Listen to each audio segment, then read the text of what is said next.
Non mais quand même, attends, mais je savais pas que tu t'es fait agresser moi. C'est ça dont tu parles. Mais Pendant c'est 40 pour ça que minutes. je dis que ça me dérange pas de Ah mais revenir faut dessus. quand même en parler 3 minutes. Bon, Mais ok. bah- Voilà, attends. Ok. Putain, moi, attends, ok. J'ai l'immense plaisir de recevoir Owen Simonin, a.k.a. Asher, son pseudo sur YouTube et dans l'écosystème crypto.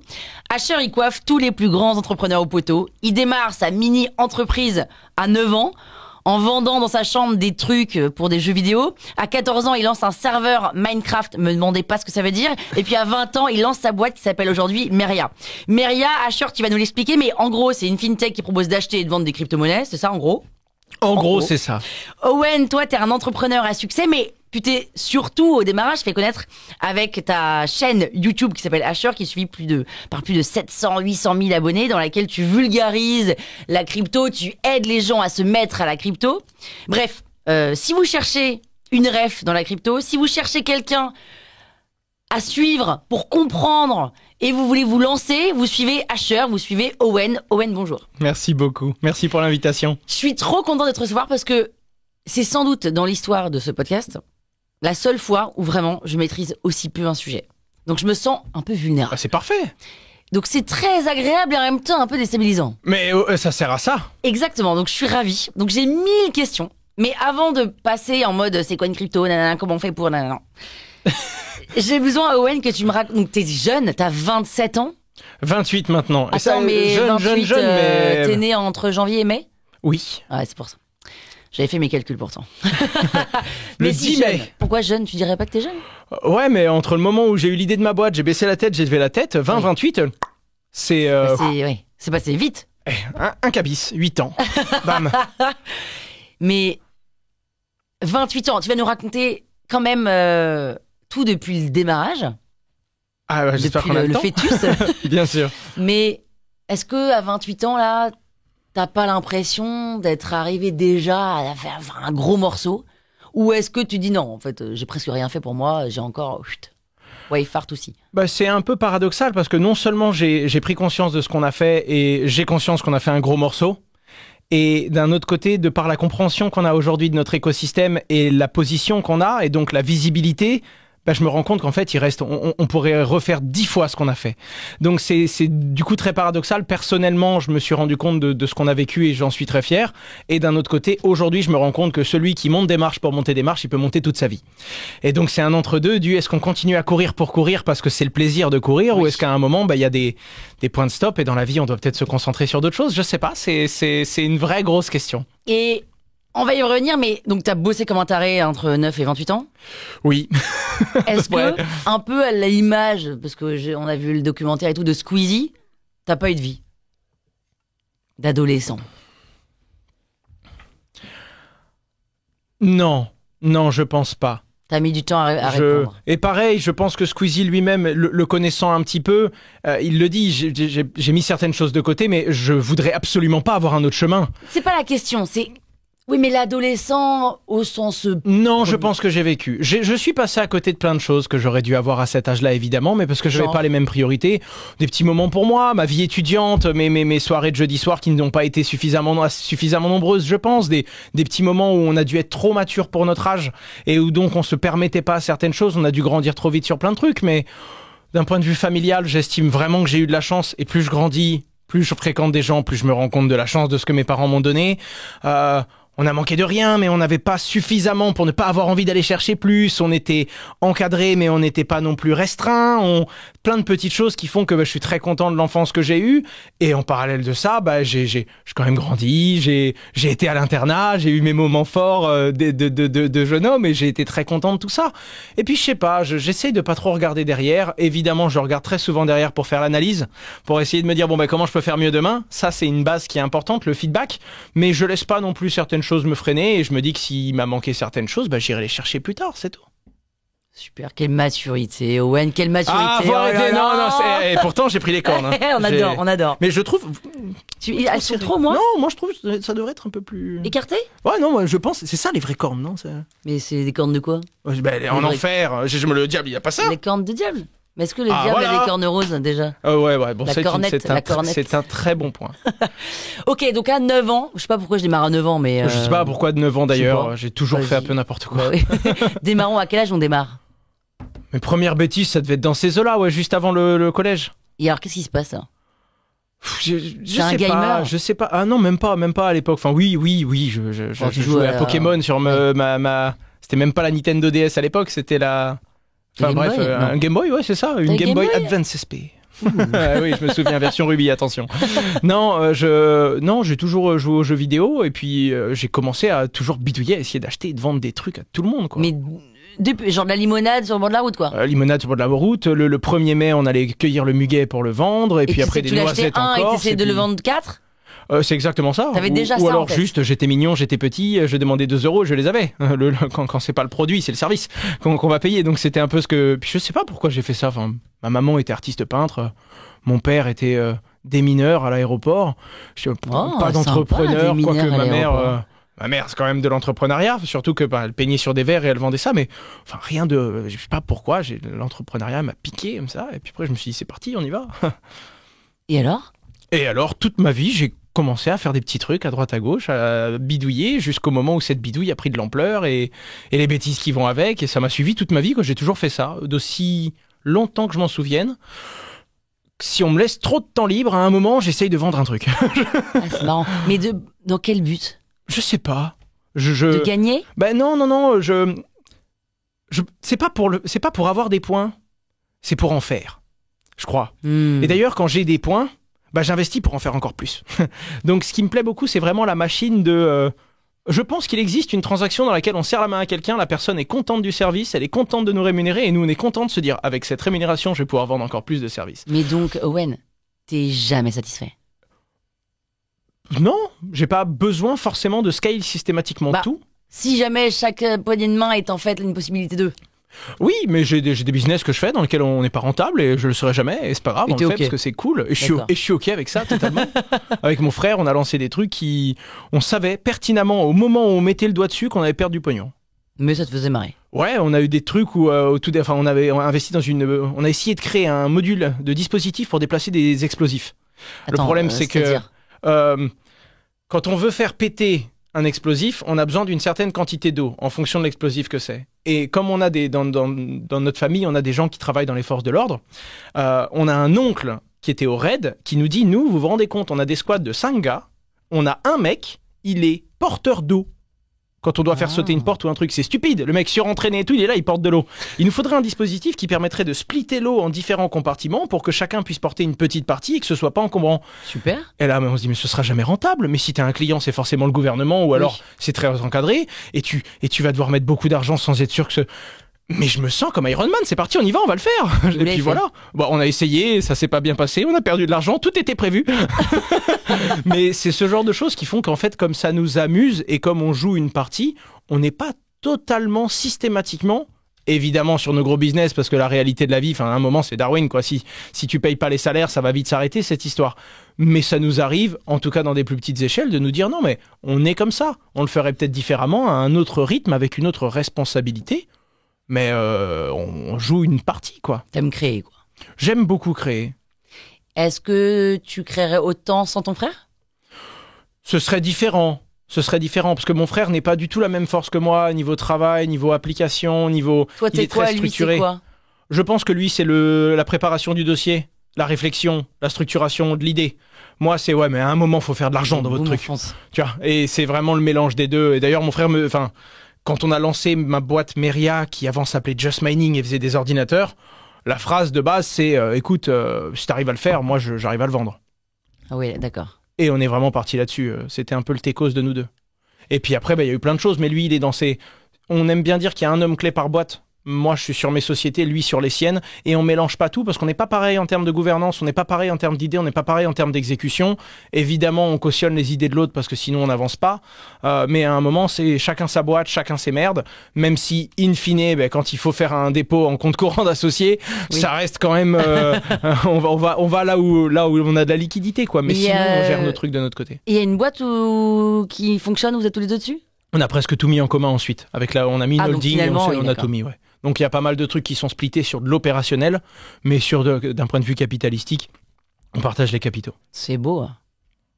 Jusque-là, Quand tout même. se passe bien et on a décidé de vivre ça ensemble, non? Puis c'était cool, puis c'était notre aventure au départ où moi j'ai toujours été entrepreneur, lui pas du tout. Lui il voulait faire de Ah oui. l'open source, il voulait faire du... Et il a conduit une Aston Martin, il est descendu, il m'a appelé, il m'a dit on fait comment?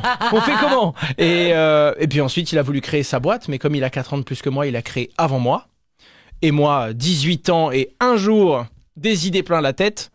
Et puis du coup, on a commencé à tout mélanger et à entreprendre ensemble à ce moment-là, même si on a toujours eu nos business qui sont différents. Moi, j'ai toujours été dans la crypto, lui à la base dans l'intelligence artificielle, très tôt d'ailleurs.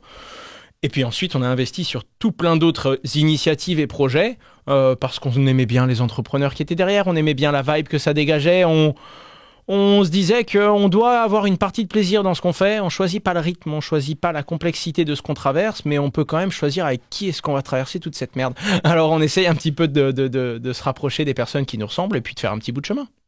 Et ta chaîne YouTube, parce qu'avant d'être entrepreneur à succès, enfin, t'as toujours été entrepreneur, mais bon, au sens... En fait, t'as commencé ta chaîne YouTube avant d'avoir 18 ans. Oui, mais avant d'avoir ma chaîne YouTube crypto, j'avais une chaîne YouTube sur mon serveur Minecraft, et avant d'avoir une chaîne YouTube sur Minecraft, je faisais des logiciels, j'avais une chaîne YouTube sur les logiciels. Qui Ma chaîne s'appelait YouTube différemment à chaque fois. sur Minecraft, c'était Pentakill2B, j'en suis pas très fier, mais bon, Attends, un pseudonyme de ridicule de jeu vidéo avec D'accord. mon département. Ok. Vraiment, genre le grand guerrier Qui du existe 34, toujours quoi. Oui, je crois que la plupart des vidéos ont été effacées, mais oui, j'ai laissé une petite trace de ça. D'ailleurs, la dernière vidéo, c'est j'arrête les jeux vidéo, maintenant je monte ma boîte. D'accord. Et avant ça, j'avais celle-là, vous la trouverez pas. Je faisais des vidéos sur des logiciels et j'ai créé du contenu. J'ai toujours voulu partager. J'avais besoin d'un feedback en temps réel. Je voulais savoir si ce que je faisais c'était drôle, pas drôle, bien, pas bien, intéressant ou pas. Et donc j'exposais, partageais depuis aussi longtemps que je me souvienne aussi. 9 ans, 10 ans, j'allumais la caméra et je présentais mes produits derrière ma petite caméra et je mettais ça sur Dailymotion à l'époque et puis après YouTube et puis. Et pourquoi pas Dailymotion aujourd'hui, tiens? Je sais pas, l'objectif c'est de faire des vues quand même, donc Dailymotion, si tu nous écoutes. Dailymotion c'est le YouTube français dans toute sa splendeur et dans son historique, mais Très bien. mais ouais. Et alors, cette chaîne YouTube sur la crypto, elle est arrivée. En fait, comment est-ce que d'un coup tu t'es dit, il y a cette nouvelle monnaie qui arrive, avec tout le monde un peu en avance, et après tu vas nous parler de, pas du tout Takeshi Kitano qui est un réalisateur japonais, mais de Satoshi Nakamoto. Exactement, Pendant excusez-moi. un moment, je savais pas où on allait. Hein. D'ailleurs, on quand se même, tutoie, on est t'abuses. d'accord, on se tutoie dans Tous le les truc. deux là. Ouais, non, c'est pour être sûr. Oui. Pourquoi je t'ai dit où? Pourquoi Non, c'était pour être sûr. J'étais là, je me suis dit, est-ce que j'ai posé la base de politesse de demander si on se tutoie ou pas? Non, mais y a pas de base à poser. Non, je sais pas. Ouais, vraiment, je fais attention. Les seules personnes qui m'ont dit je te permets pas, généralement, c'est les personnes à qui je m'attendais pas du tout. T'inquiète, tutoyons-nous. Mais attends, il est où comment il s'appelle? Comment il s'appelle le Nakato Satakashi, Ouais, non, mais on peut pas, attends. Satoshi Nakamoto. Ah. Alors, est-ce que c'est lui qui t'a donné envie? Alors, je rentre en école de commerce, Ouais. je mets derrière moi quelques conneries que j'ai faites dans le passé. Mon père me dit EDEC, maintenant machin, t'arrêtes tes- nanana. Voilà, j'arrive Ok. à l'EDEC, mon petit appartement, ma petite voiture, et mon père qui me dit maintenant j'ai payé ton école, je pourrais pas t'en payer deux, c'est tu réussis ou tu perds le titre de Simonin et tu es fini. Au revoir, Et tu ciao. te démerdes, je te déshérite. Du coup, je me dis, ok, j'ai une chance, je commence à bosser sérieusement, j'arrive dans une belle école de commerce, je rencontre des gens qui sont vraiment formidables et qui sont encore partie de mon réseau et de mes contacts et de mes amis aujourd'hui. Et là, en cours, Owen, élève studieux, comme un petit peu au début de l'année, quand t'as ton nouveau cahier, t'écris bien, tu soulignes le titre et tout. Et comme à chaque fois dans ma vie, ça a duré 2 semaines. Bien sûr, comme un nouvel ordinateur, tu dis je vais ranger le bureau et en fait il est dégueulasse. Exactement. Et très très vite, il est dégueulasse, mais tu t'en fous parce que c'est ton bordel et tu t'y retrouves. Et je fais un stage en entreprise au bout de 6 mois ou au bout d'1 an, je sais plus exactement. Évidemment, l'entreprise de mon frère.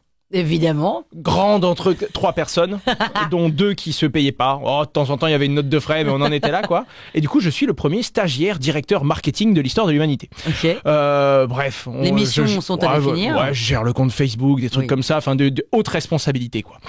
Et du coup, je mange avec leur équipe de tech, notamment mes associés sur Meria aujourd'hui, puisque c'était les associés de mon frère, Vincent Leroy et Geoffrey Ekman. Et puis, il y a, je crois que c'est Geoffrey ou un autre tech, je sais plus, qui me dit mais toi, tu étais sur Minecraft, tu vendais des pièces d'or dans les jeux vidéo, t'as monté ton propre serveur, tu t'intéresses au numérique, t'es un gamer depuis toujours, tu parles de business, d'argent, de trading.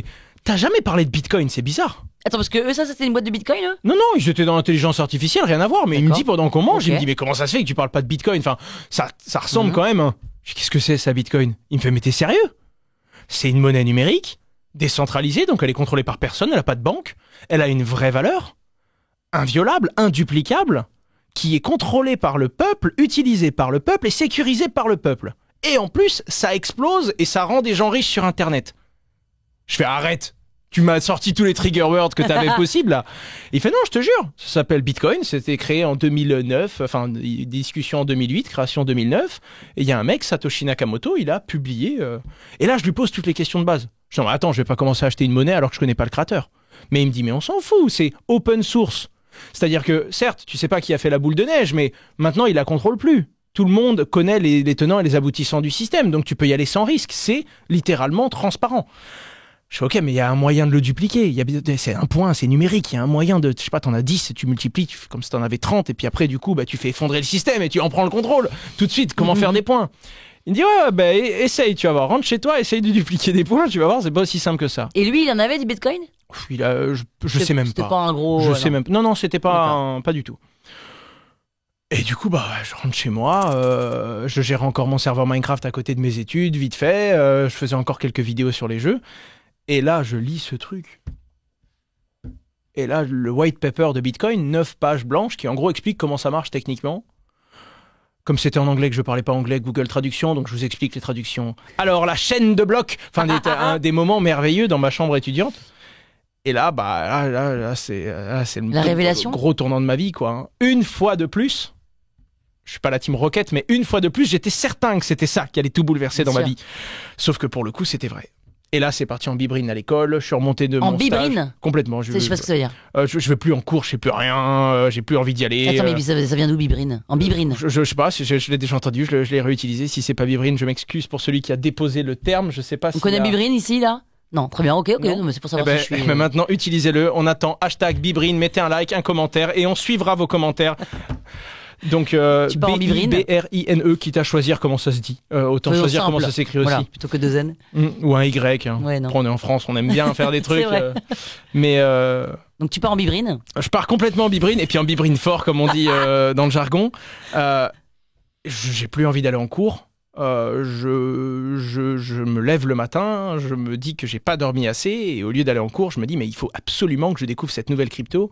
Comment ça s'échange, comment ça marche, comment est-ce qu'on l'a créé. Tu veux du Bitcoin à l'époque ? C'est très dur d'en acheter. Si tu peux pas en acheter, tu dois le miner. C'est-à-dire que tu fais tourner un ordinateur qui travaille 24 heures sur 24, 7 jours sur 7, week-end et jours fériés. Pas d'RTT, pas de vacances, pas de week-end. C'est un ordinateur. Et il extrait du Bitcoin. Alors là, ça veut dire ? Ben en fait, c'est simple. Le réseau Bitcoin est décentralisé. C'est pas pour autant qu'il est pas sécurisé. C'est pas pour autant qu'on va pas débiter ton compte quand tu fais un paiement. Si t'as 10, tu peux pas envoyer 15. Faut que quelqu'un le vérifie. Si t'as 10, que tu m'envoies 5.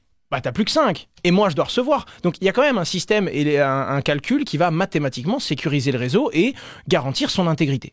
Okay.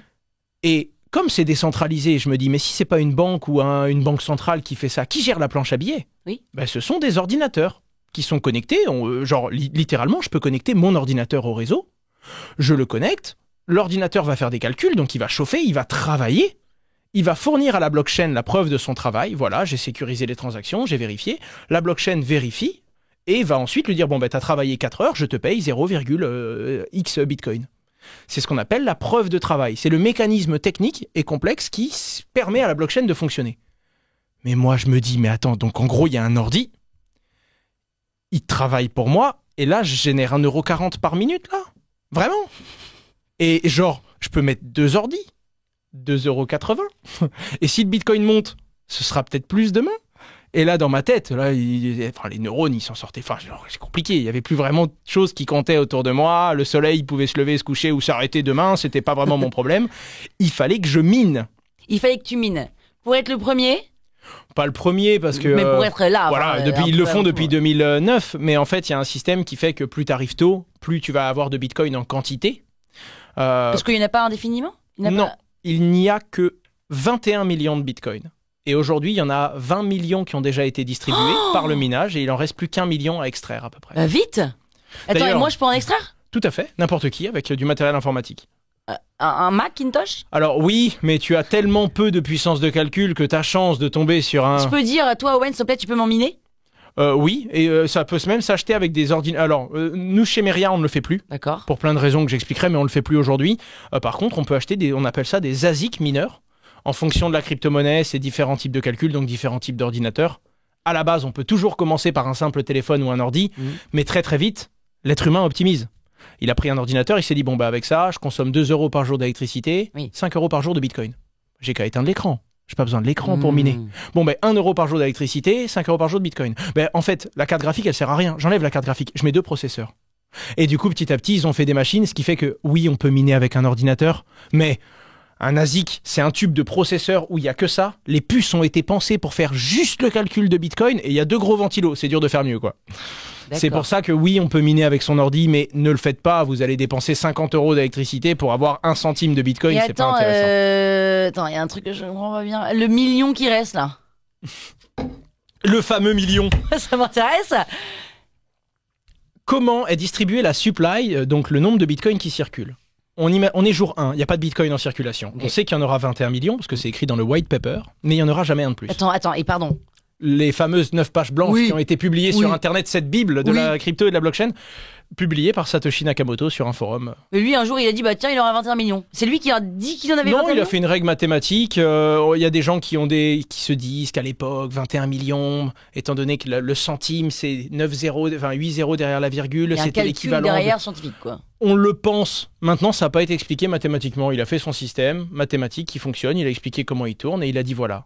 À partir du Genesis block, c'est-à-dire la toute première tranche de transaction, il y aura 50 nouveaux bitcoins toutes les 10 minutes, à peu près toutes les 10 minutes, tous les blocs, je l'expliquerai après, et dans 4 ans à peu près, tous les 214 000 blocs de tête, ce 50 deviendra 25, puis après 12,5. Puis après, à chaque fois, on divise par 2. Ce qui fait qu'on se rapproche en fait des 21 millions en divisant par 2 à chaque fois. Donc il en reste toujours un petit peu, mais naturellement, je crois que c'est dans 2 ans, le prochain halving, le prochain moment où on va passer de 3 et quelques bitcoins toutes les 10 minutes à 1,5. Pour ceux qui le sécurisent. Attends, et lui, il a fait ça pour se marrer ? Je pense pas que c'était pour se marrer. Alors, c'est très très dur de dire pourquoi. Encore une fois, il y a des gens qui le font parler. Ils pensaient ils voulaient un monde comme ça. Globalement, ça reste quand même un courant cypherpunk à une époque où on se dit, bon, la liberté est très importante, la liberté numérique également.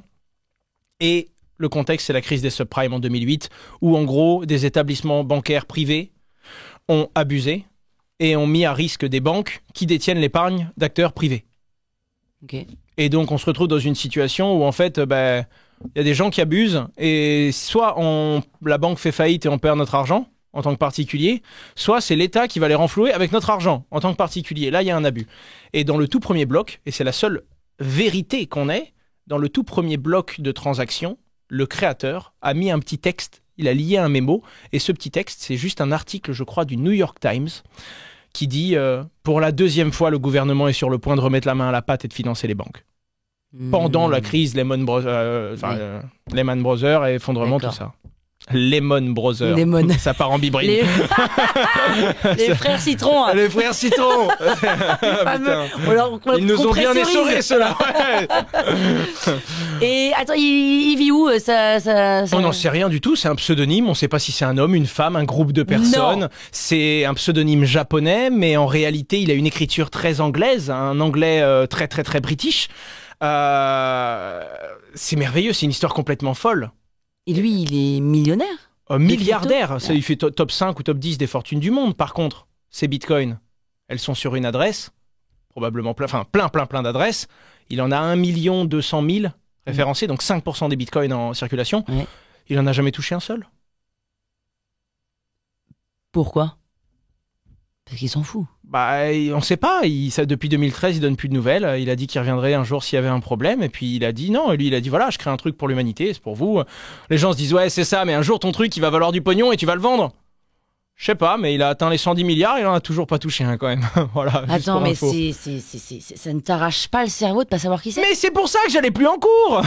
C'est exactement pour ça que j'allais plus en cours. Mais plutôt que de faire une chaîne YouTube, va à la recherche de Sanatoshi là. Ah mais j'ai lu, je ne sais, Satoshi Nakamoto. D'ailleurs, le centime de Bitcoin, 0,0001, c'est un Satoshi. Oh, j'adore! Mais c'est génial, et c'est pour ça que j'allais plus en cours. J'appelle mon père, je lui dis papa, je vais arrêter les decks, je vais miner du Bitcoin. Il m'a dit je vais te trouver je vais te tuer comme dans T'enterrer. Taken. Mais voilà. Taken. Voilà, bah c'est parti. L'anglais, c'est pas Ouais, ton. Hein. c'est pas la prononciation. Je suis pas vraiment. Et mais attends, non mais en vrai, t'es pas. Ok. Ça te rend pas malade de pas savoir qui est Satoshi? Ouais, bah, enfin, on pourrait dire ça pour toutes les religions et tout. À un moment, je cherche pas à comprendre. C'est Il a créé carrément quelque une chose. religion, quoi. Non, mais pour beaucoup. Et c'est ce qui fait d'ailleurs que il y a des sujets sur Bitcoin où on peut modifier certaines choses. Et les gens disent mais modifiez pas ça. On a un truc pur qui a été créé par un être humain.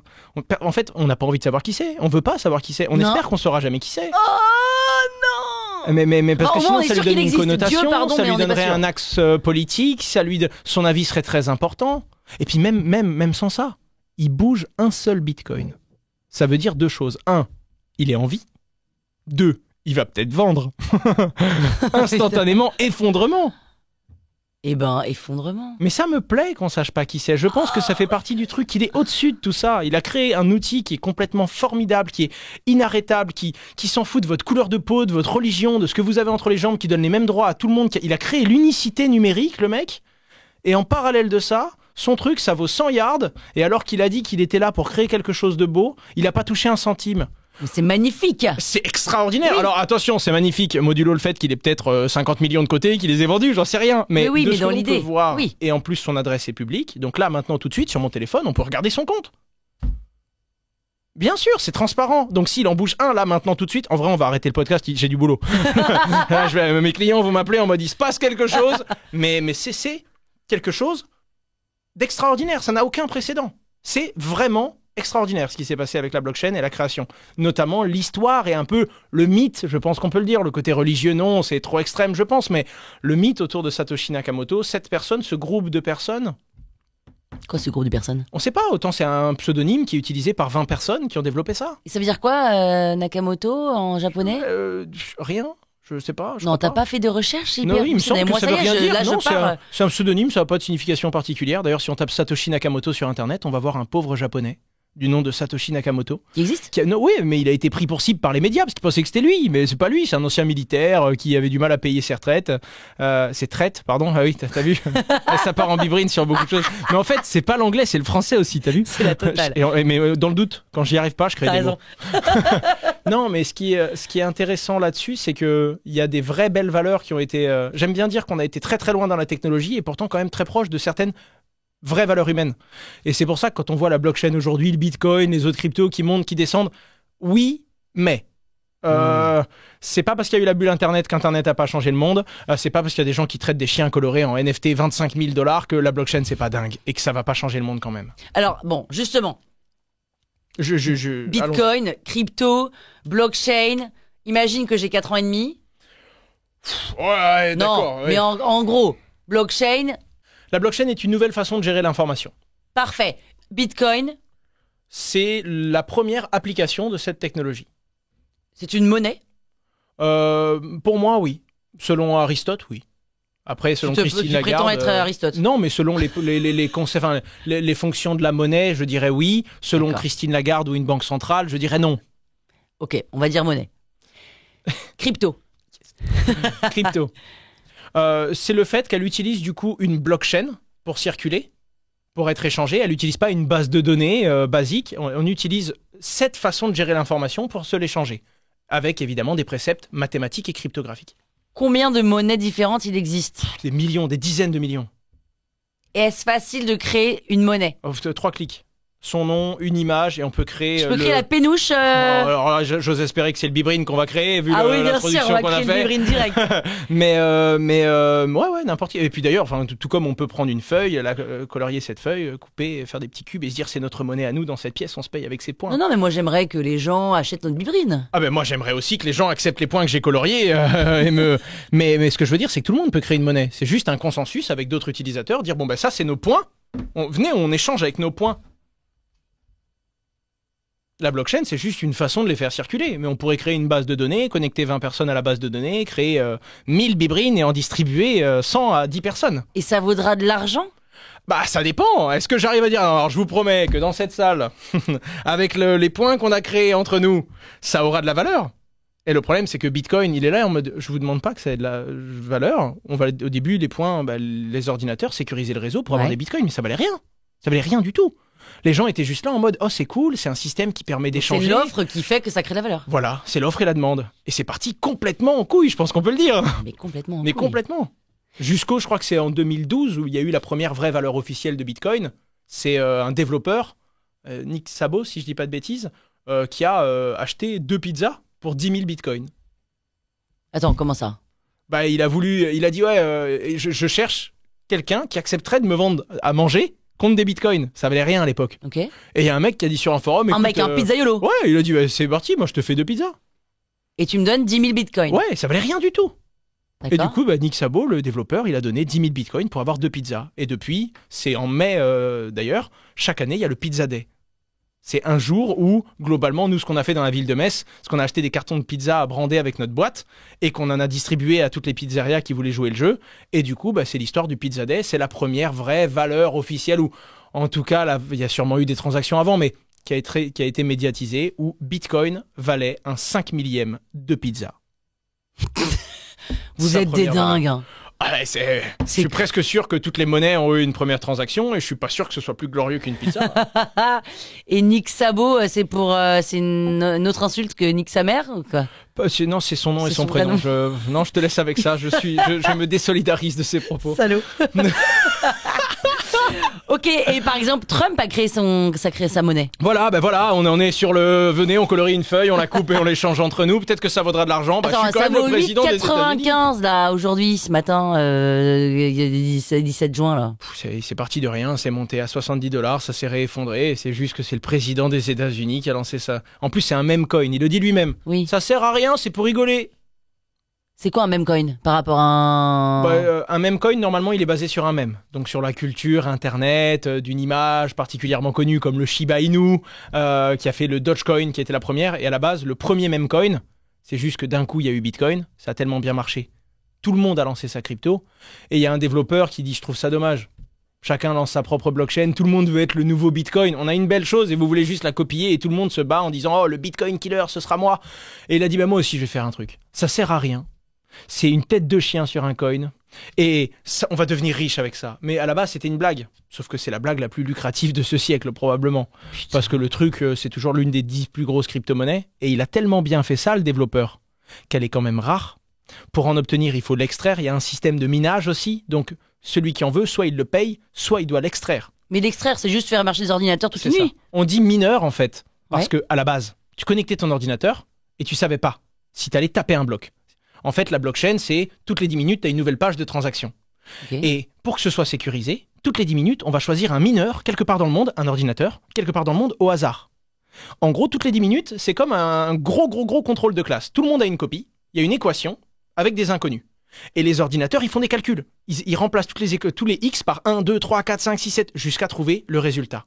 Naturellement, comme c'est une course, il y a un ordinateur au hasard, on ne sait pas qui c'est une course, qui va être tiré au sort toutes les 10 minutes. Et à ce moment-là, c'est lui qui va composer le nouveau bloc avec les transactions. Les autres vont quand même vérifier le travail qui a été fait. Mais le fait que ce soit aléatoire, on ne sait pas qui c'est, et donc c'est inviolable car on ne sait pas qui va sécuriser les prochaines transactions du bloc. Ensuite, quand le bloc est écrit, les nœuds d'autres machines du réseau vont vérifier la cohérence. T'as 10 bitcoins, je peux pas en déposer 12. Oui. Enfin, c'est pas parce que t'es le mineur, si t'as fait n'importe quoi dans ton bloc, il est refusé. Sinon, il est rajouté à la blockchain. Chaîne de blocs. En fait, c'est une histoire qui s'écrit, sauf que c'est pas des pages qui sont liées les unes aux autres comme dans un livre. Les unes aux autres. Ah, Bibrine. Ce sont des blocs qui sont liés les uns aux autres à travers le temps et on ne revient jamais en arrière. Quand un bloc est validé, que tout le monde a vérifié que c'est cohérent, on ne revient pas dans le passé. Donc tu peux miner sans jamais extraire. C'est ça, attention. Avant, c'était surtout comme ça. C'est pour ça qu'on dit le minage. Parce qu'un peu à l'instar du mec qui part avec sa pioche pour chercher de l'or, on ne sait pas ce qu'il va trouver. Sauf qu'après, c'est devenu tellement gros, il y a eu tellement de monde, au lieu de se dire, bon, je mine, et autant j'ai rien pendant un an, je paye de l'électricité pour rien, et d'un coup je tape un bloc, j'ai 50 bitcoins de récompense, et là, zouglou-gada, quoi, tu vois, c'est waouh.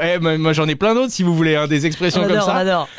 Et là, on a quelque chose d'incroyable, ou alors, venez, on se met à 10. On a 10 fois plus de chance. Par contre, quand il y en a un qui tape un bloc, On divise. il divise. Et donc, t'es arrivé dans un truc, ce qu'on appelle des pools de minage, Où en fait, aujourd'hui, tu sais qu'un ordinateur de telle puissance, c'est 1,22 € la minute, comme je te disais. Parce qu'il y a tellement de monde où les mineurs, ils se mettent par, 1 million de puissance de calcul, et donc ils savent qu'ils vont avoir un bloc toutes les 10 minutes. Donc tu sais, à la fin de la journée, à peu près, tu as lissé ta variance, en fait. Mathématiquement, tu lisses ta variance. C'est pour ça qu'on a gardé minage quand même comme terme. Moi, ce qui me fascine le plus dans tout ce que tu me racontes, c'est pas tellement ce que tu me racontes, c'est le fait que ton père était démineur. C'est un truc de... Oh, c'est vrai. Oh, j'avais jamais fait le lien. Je fais ma gueule. Entre le minage de crypto-monnaie et mon père qui était démineur. Mais c'est un truc de dingue. Depuis C'est le début, dingue. tu dis mon père est démineur, donc rien à voir. Je suis à quoi rien à voir, c'est tout à voir. Ben, j'avais pas du tout compris. Le lien entre mon père qui était artificier à l'aéroport de Bastia et le fait que je mine des bitcoins, non, il était très loin. Personne me l'avait jamais sorti. C'est quand même dingo, non? Oui, un peu, c'est sûr. Non, pas plus. En vrai, je suis surpris qu'on me l'ait pas sorti avant. Bah, excuse-moi, les gens sont cons. Voilà. Une fois encore, je me désolidarise de ces propos. Tu peux pas désolidariser, surtout Bibride. Ok, j'ai envie d'avoir des cryptos. Je peux faire la pub de ma société ou pas? Non, pas encore. Il y a... Bah si, Alors, pourquoi pas? J'ai envie d'avoir des cryptos, je vais sur Meria.com. Tout à fait. Mais attends, parce sur que je plein croyais d'autres. qu'il fallait que j'aille sur Coinbase. C'est aussi une société qui propose de le Et faire. sur Ethereum, non. Ça, c'est voilà, c'est une voilà, autre c'est pour ça. crypto-monnaie. Alors, Là, vas-y. là, c'est comme si tu me disais, alors, si je veux ouvrir un compte en banque, je vais à la Société Générale ou je vais au Crédit Agricole ou alors je vais sur le dollar. Ça n'a rien à voir. Ça n'a rien à voir. Ok.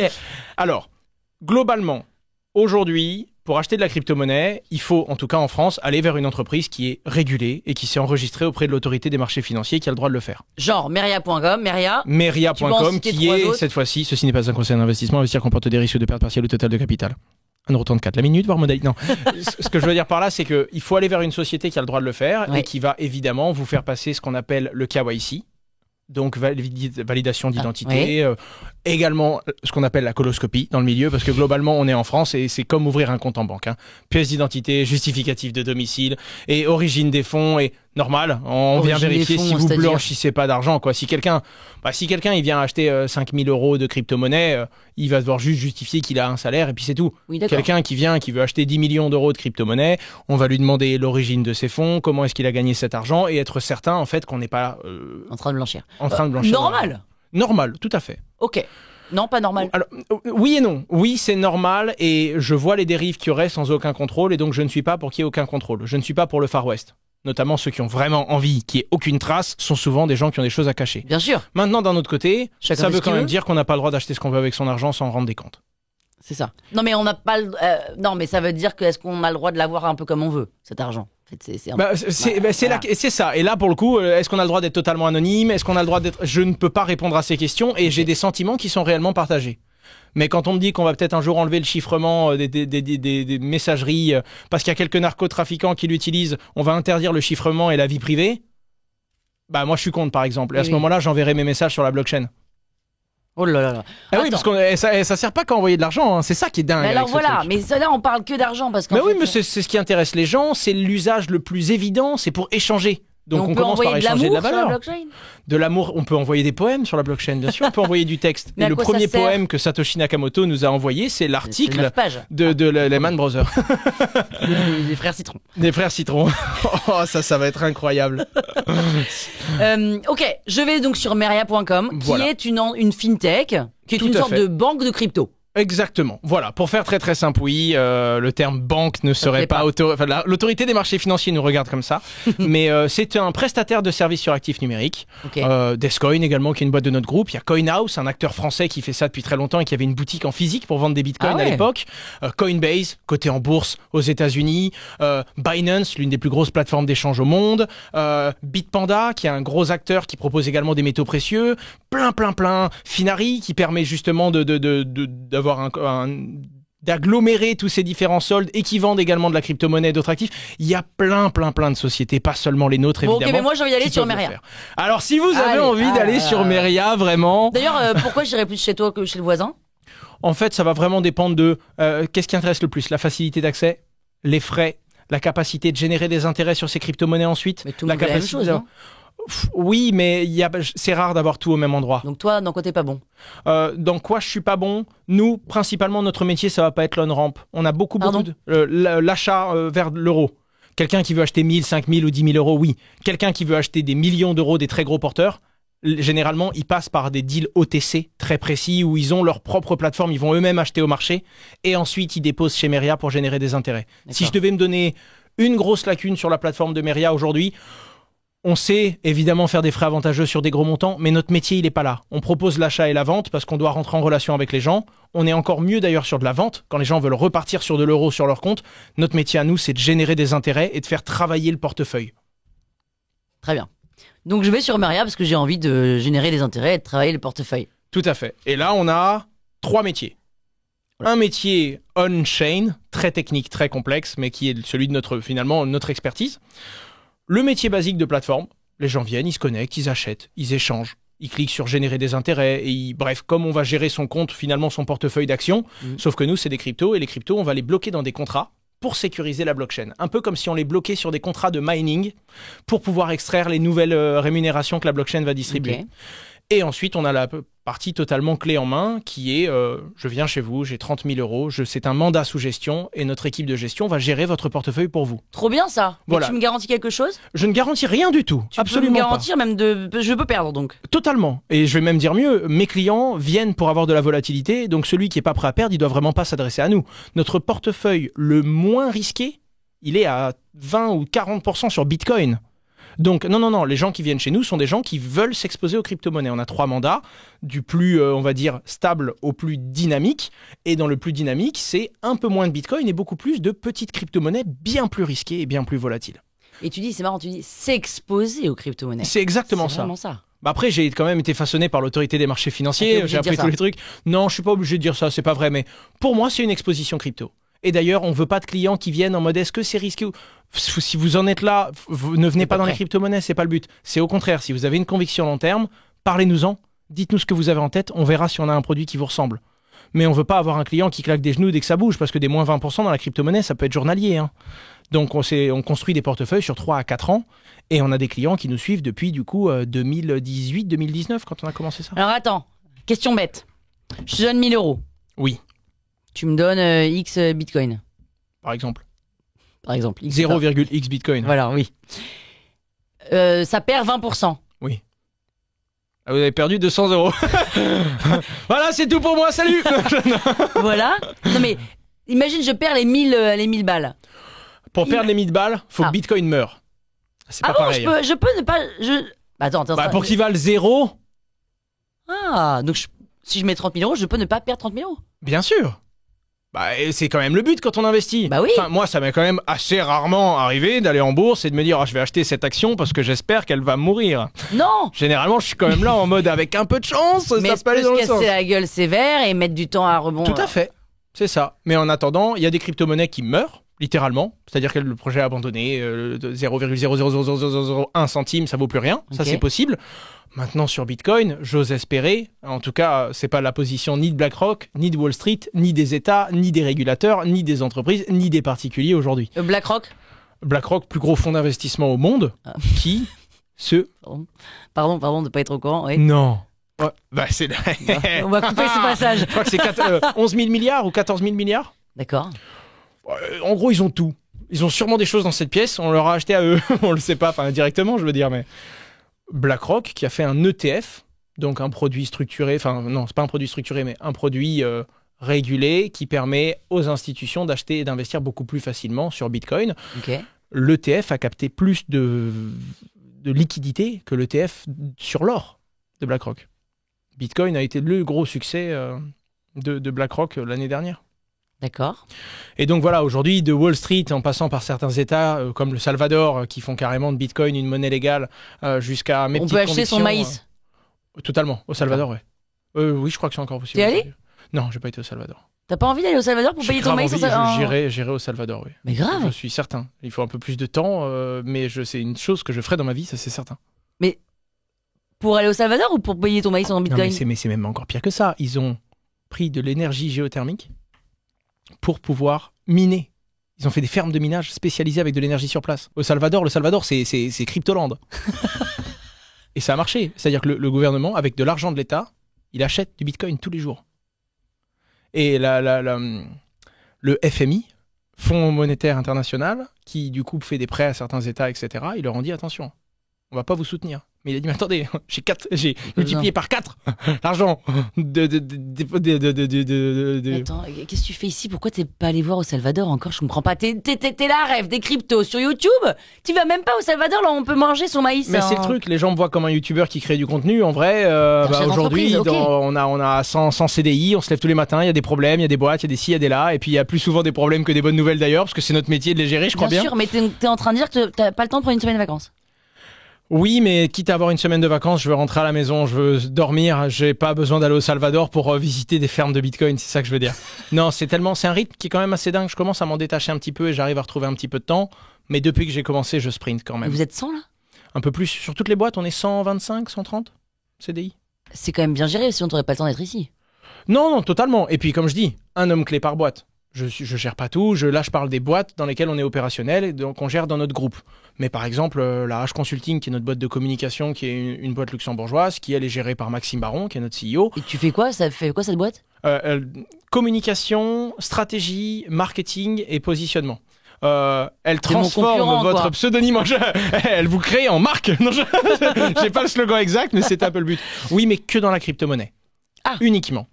Par Les exemple, boîtes dans la crypto, genre Ledger. soit des boîtes qui veulent aller dans la crypto-monnaie, par exemple Renault qui veut faire des NFT et qu'on a accompagné parce que soit à l'inverse, une boîte crypto qui a un truc formidable mais qui est très technique et qui ne sait pas expliquer ce qu'elle fait. Et nous, soit on fait ce conseil-là d'accompagnement, soit on peut même faire des mises en relation. Vous voulez lister votre crypto-monnaie sur une plateforme d'échange, on connaît, etc. Vous avez des problèmes d'enjeux de régulation, on va vous dire si vous avez le droit ou pas dans tel... Jusqu'à la communication. Et là, ça peut être trouver le petit influenceur du coin spécialisé crypto, jusqu'à... vous faire avez le logo, machin, truc. Voilà. Vous pouvez même pas, enfin on va pas accompagner là-dessus. Ah. On va mettre en relation avec une autre société du groupe qui s'appelle Vega, qui elle s'occupe de tout ce qui est production audiovisuelle. Comment s'appelle ce groupe? How. On l'a appelé How. En mode comment comment c'est possible? On l'a appelé comme ça. How Group. Holding Owen William. On s'est pas fait chier sur les noms, on en avait marre. On s'est rendu compte que les noms et les logos, ça nous plaisait beaucoup au début. C'est les premiers trucs qu'on aimait faire. Ça sert à rien. Ça sert à rien du tout. On se prend la tête au début, genre non, on s'en fout. Attends, donc mais enfin, excuse-moi, t'es pas du tout à la tête de Meria. Alors non, attention. 90% de mon temps, c'est géré en tant que entrepreneur opérationnel Meria. Non. Très bien, ton temps. Mais tu as cofondé How. Ouais. Non mais excuse-moi, t'as un vrai problème de personal branding, hein, Owen, là. Tu n'es pas du tout le chef de Meria. T'es chef du groupe How. Tu fais du conseil en com. T'as fait de la prod audiovisuelle. Oui, mais oui, en fait, mais t'es un c'est petit EDG. Ouais, mais c'est pas ce qui m'excite. Ce qui m'excite, c'est vraiment Meria aujourd'hui. C'est pas la gestion de ce groupe global. Et ce qui me plaît justement, c'est d'avoir un dirigeant avec une personnalité par boîte. Mais c'est super, mais t'es bien. Mais c'est d'accord, mais les gens savent. Non, et en vrai, je n'ai pas envie de me rendre responsable de ce groupe. Ce n'est pas moi. Je ne suis pas le porteur de responsabilité des autres boîtes parce que c'est leur boîte, parce que c'est leur truc. Mais tu demandes quand même des comptes à Maxime Baron, là. Quand il a un truc, évidemment, on a des discussions qui sont stratégiques. Il vient me voir quand il a des grosses positions, mais à la base, c'était mon premier employé. Je lui ai dit, écoute, moi, j'ai pas le temps, je suis concentré sur Meria. Il a réussi à doubler les revenus de la boîte. Je lui ai dit, est-ce que tu veux une augmentation à bonus? Il me dit, non, je veux le droit de recruter quelqu'un. Donc il n'est pas associé? Eh ben, il n'était pas à l'époque, maintenant il est devenu. Mais à la base, au lieu de me dire je veux plus d'argent, je veux gagner un peu plus, il me dit écoute, avec cet argent-là, on devrait changer les bureaux, on devrait prendre quelqu'un, on devrait commencer à développer ça. Super, je fais Maxime, ça semble être une prise de gouvernance. Et aujourd'hui, ils sont 6-7 à la H Consulting. Maxime gère le groupe et évidemment, comme je suis l'actionnaire majoritaire, naturellement, il y a des discussions et c'est une session qui va se faire petit à petit dans le temps. Je lui céderai mon capital au fil de l'eau, autant qu'il il en aura, autant qu'il a envie de s'investir dedans et de valeur qu'il crée. Il y a combien de boîtes dans How Group? On a investi dans énormément de boîtes, je les citerai pas tous, mais les boîtes où on est réellement opérationnel, il y a Meria, qui est du coup notre société de, on va dire, gestion d'investissement crypto, Descoin, qui est un broker. C'est vraiment achat-vente. Là, pour le coup, c'est la spécialité. Okay. C'est acheter et vendre simplement de la crypto-monnaie. On a H Consulting, qui est notre agence de communication, de positionnement, qui va vraiment du petit influenceur jusqu'au cinéma, faire une pub, Netflix, Amazon. Vous voulez mettre un client crypto au grand écran, on sait faire ça. C'est-à-dire que tu appelles Emily Paris, la prod d'Emily Paris, pour mettre le client crypto dans Emily Paris. Dans notre dernier placement, on a eu Emilia Clarke dans l'un de ses films et on a placé un acteur crypto au moment où elle essaye des tenues. C'est des tenues NFT, c'est une blockchain qu'on a placée. On travaille en fait avec une agence parisienne et puis parce qu'évidemment chacun son métier. Sur le cinéma, c'est un monde qui est bien particulier et de fil en aiguille, on a commencé à spécialiser là-dedans. On a Vega Management qui pour le coup c'est la boîte de production. C'était simplement mon agent. Mon manager plutôt, qui m'a cadré un petit peu sur YouTube quand j'avais 30-40 000 abonnés, qui montait lui-même mes vidéos au début. Et à un moment, il s'est développé, on a monté une boîte ensemble, on s'est raté, mais on est resté très proche parce que on s'est raté parce que le marché était pas là, la demande était pas là, mais on avait fait tout ce qu'on pouvait. Et du coup, il m'a dit, moi ce que j'aime c'est la vidéo, je veux rester là-dedans. Puis il a recruté 1, 2, 3 monteurs, puis il est venu, puis il m'a dit, Owen, je lève, mais que avec toi, et on vaut tant. Et tu peux prendre que 10%. Je fais arrête un peu. Et du coup, j'ai investi dans sa boîte et c'est ma production. Je suis entre guillemets le premier client. Je pense, j'espère le plus gros. Et c'est surtout, du coup, c'est notre prod. Et aujourd'hui, du motion design d'une pub, d'une des boîtes que j'ai citées tout à l'heure, jusqu'au tournage physique, jusqu'à l'organisation de podcasts comme ça, du matériel, jusqu'à la post-prod, ils font tout de bout en bout. Et donc, ils gèrent mes vidéos, mais également celles de beaucoup de nombreux créateurs. Je ne sais pas ce qu'on peut dire, ce qu'on peut pas dire, mais en tout cas, on va accompagner des créateurs dans le monde de la finance, mais également dans d'autres sujets. Surtout quand il y a des risques un sujet politique, un sujet financier. Est-ce qu'on a le droit de dire ça légalement ? Est-ce que moi, je peux me permettre d'interviewer telle personne sur ma chaîne ? Il a une connaissance de YouTube qui est très profonde, Dimitri, le CEO, et du coup, c'est un conseil qui est apporté et c'est pas simplement une prod. Ok, quelque chose d'autre ? Vivoca. Reconnaissance vocale, extraction des sentiments dans la voix, c'était l'objectif à la base. Ils travaillaient sur ça au tout début. La création en fait d'un hologramme qui était un peu le majordome de la maison. Et de fil en aiguille, ils ont commencé à faire de la reconnaissance vocale en embarqué.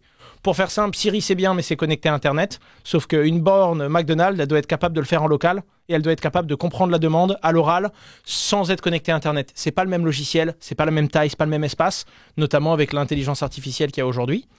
Et l'un des advisors du groupe, c'est Luc Julia qui a créé Siri, qui est advisor du coup de Vivoca.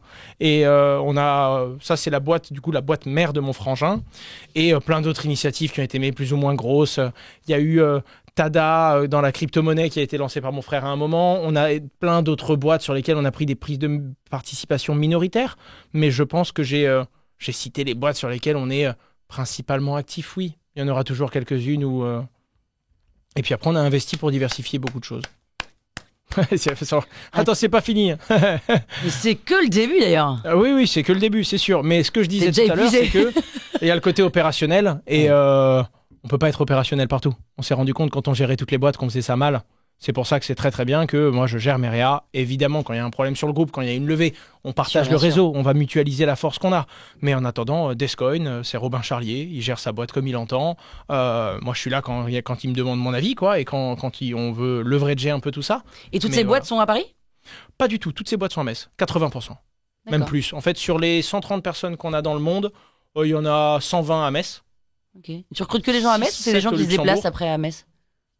On recrute la plupart du temps. Alors, il y a beaucoup de Parisiens sur Metz, pardon. Ils viennent sur Metz plusieurs fois par mois, mais pour le coup, j'ai peut-être un tiers de mes équipes qui sont en télétravail à Lyon ou à Metz. À Lyon ou à Paris, pardon. Okay. Mais qui viennent quand même sur Metz parce que c'est là-bas qu'on a notre QG. Okay. Et heureusement, parce que 1200 mètres carrés de bureau, à Paris, c'est moins drôle. Toutes ces boîtes-là sont dans les mêmes bureaux ? Une grosse partie, parce que j'ai une boîte au Luxembourg, on en a une en Suisse, on en a une qui est à Dubaï, on a créé des boîtes un peu partout, mais le gros de notre activité, notamment et surtout du coup sur Meria, c'est français, quoi. C'est étonnant que tu ne sois pas invité partout tout le temps. J'ai eu mes moments, tu vois Mario Kart, quand tu prends l'étoile et que t'es invincible et qu'il y a la musique, j'ai eu mes moments comme ça. 2017 quand la crypto-monnaie explose, là partout, j'étais vraiment partout. Et 2021. Là, limite omnipotent, on passe de 200 millions sous gestion à un demi-milliard en quelques mois. Enfin, on a des trucs complètement dingues. Et moi, j'avais 3 cases d'objectifs. Le premier, je voulais faire de l'argent. J'en ai fait très vite, très tôt, et pas forcément en le méritant. J'étais au bon endroit au bon moment. Il y a toujours une part de mérite, mais... Oui, t'as fait, oui. Mais en attendant, j'ai quand même dit « Hey, Bitcoin, c'est génial, ça a explosé. » Et 2 mois après, le truc a explosé. Je vous l'avais dit. Donc, il y a eu un peu de ça. La deuxième chose, c'était... réussir finalement à pas simplement capter de la valeur, en créer. Et ça, c'est ce qu'on a fait aujourd'hui. C'est-à-dire vraiment créer des emplois, de la valeur durable, des vrais problèmes avec des vrais gens qu'on doit résoudre avec une vraie intelligence. Et maintenant, ce serait faire en sorte que mes associés me topent dans la main et me disent « Ok, ça valait le coup ». Ça, c'est la dernière étape. Et pour ça, il faut faire une sortie. Et faire une sortie, c'est pas simplement vendre. C'est pas ce que j'entends. Parce que moi, je pourrais vendre et rester dans ma boîte. C'est terminer l'histoire correctement. Pas forcément pour une bonne valeur, mais une belle fin d'histoire. Et comment on termine l'histoire?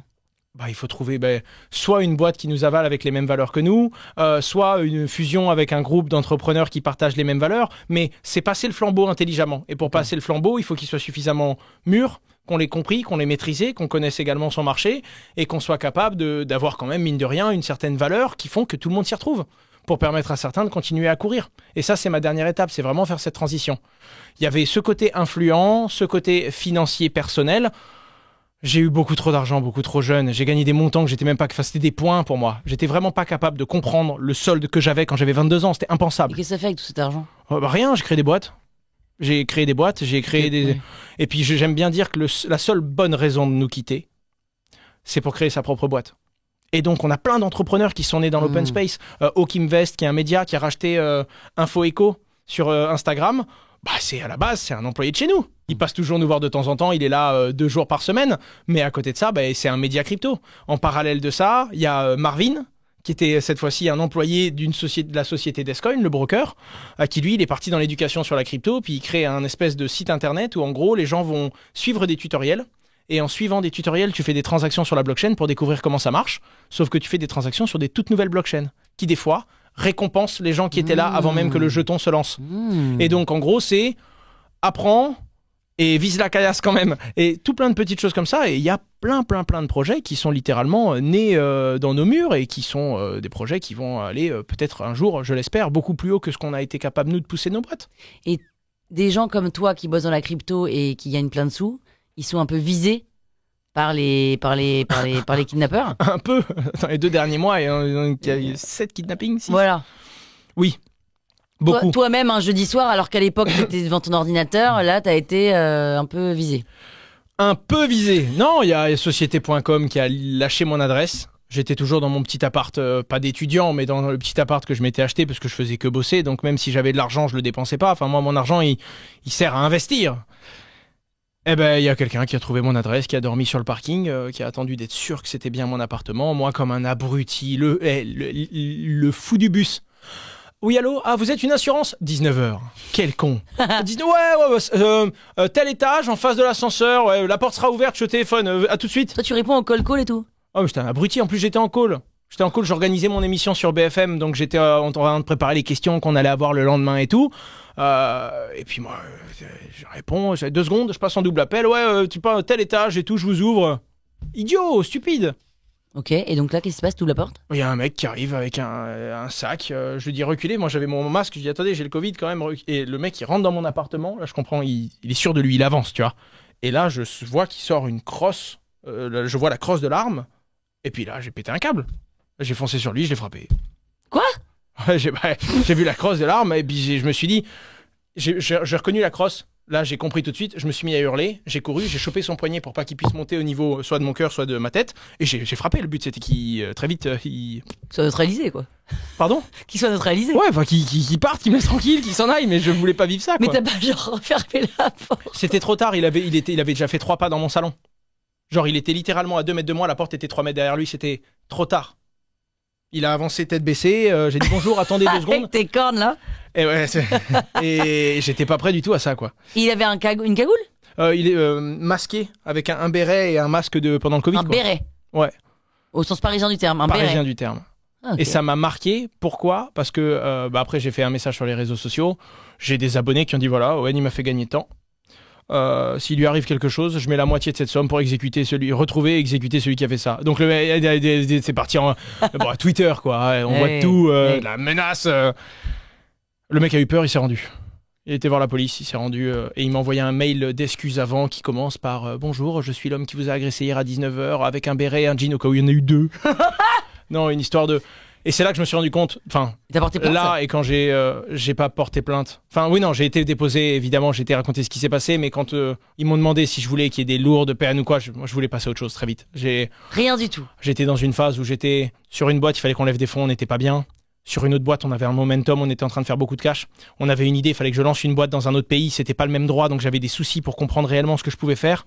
Et en parallèle de ça, j'avais le Covid, j'avais la mort chez moi, j'étais fracassé et j'arrivais plus à dormir quand ça m'est arrivé. Donc je dormais en face de ma porte au cas où il se passe quelque chose parce que j'avais trop peur que ça arrive encore. Et donc il fallait que je déménage très très vite et que je voie un psy rapidement pour m'en sortir. Donc c'était pas le moment pour moi de faire un procès. Et puis pareil, je me suis rendu compte après que c'était quelqu'un de gentil, de paumé, qui a fait une très très grave bêtise et pas une organisation professionnelle avec des personnes. Et d'ailleurs, mon oncle Dured, il m'a dit, mais tu sais, moi j'étais là, je raconte l'histoire, ouais, je l'ai maîtrisé et tout, je l'ai fracassé et tout. Mon oncle, il fait avec un bras, je te mets par terre, tu parles plus, toi. Qu'est-ce que tu fais? Tu as eu la chance. Tu viens de te faire une chute en moto sans casque.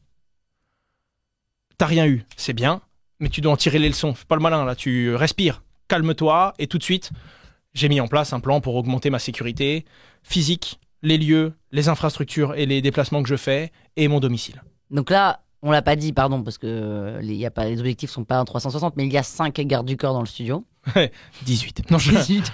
Non, c'est pas vrai. Mais donc t'as des gardes du corps? Ouais. Là, par exemple, demain, je vais à Vivatech, suiveuse moto, et 2 à 3 personnes, une qui est discrète et 2 autres qui sont affichées quand c'est public pour que les gens puissent le voir, et toujours 1 ou 2 personnes minimum qui me suivent sans que ça se voit. Genre là, il y a quelqu'un, mais je suis pas au courant. Non. Aujourd'hui, non. Et encore, ça a été un problème.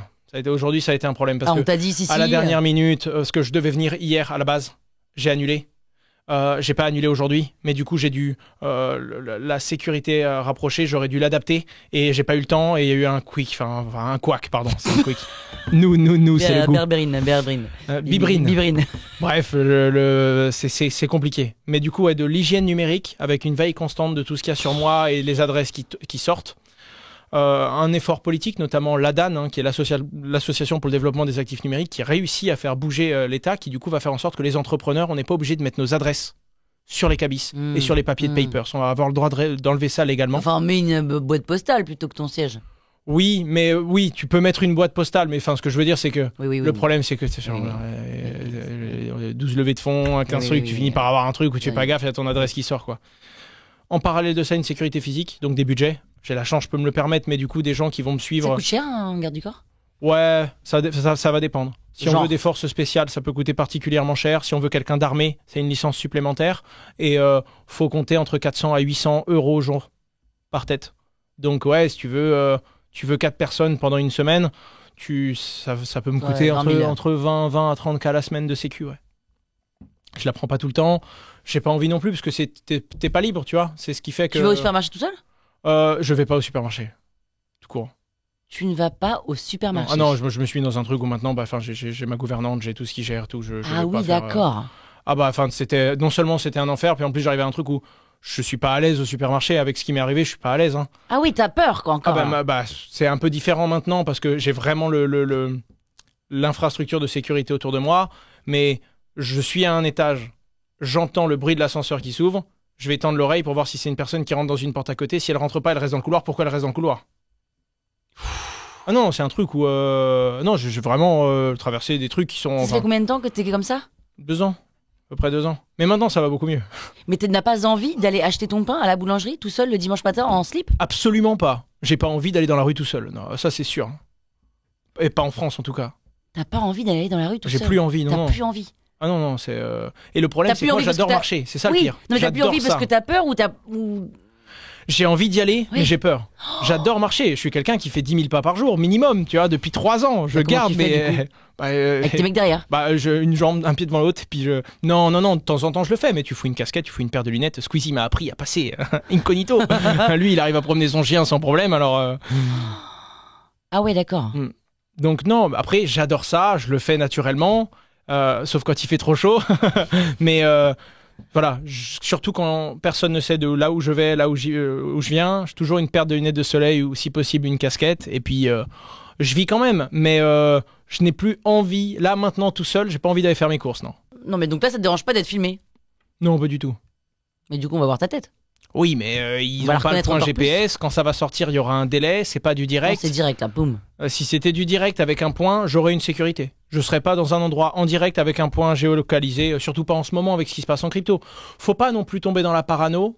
Mais faut imaginer le pire pour le contrer. Donc tu dois faire les deux, quoi. Ce qui est un petit peu dur. Et puis après, il y a beaucoup d'autres choses qui font que maintenant, si le pire arrive, on est prêt, quoi. Que ce soit au niveau des crypto-monnaies où on ne peut pas instantanément, mon téléphone il est wipe, il n'y a plus d'accès, je peux plus rien faire du tout. Oui, alors voilà, attends, parce que moi j'ai entendu dire que c'était génial de voler des gens, de voler de la crypto, parce que c'était intraçable. Mais c'est une connerie, sans nom.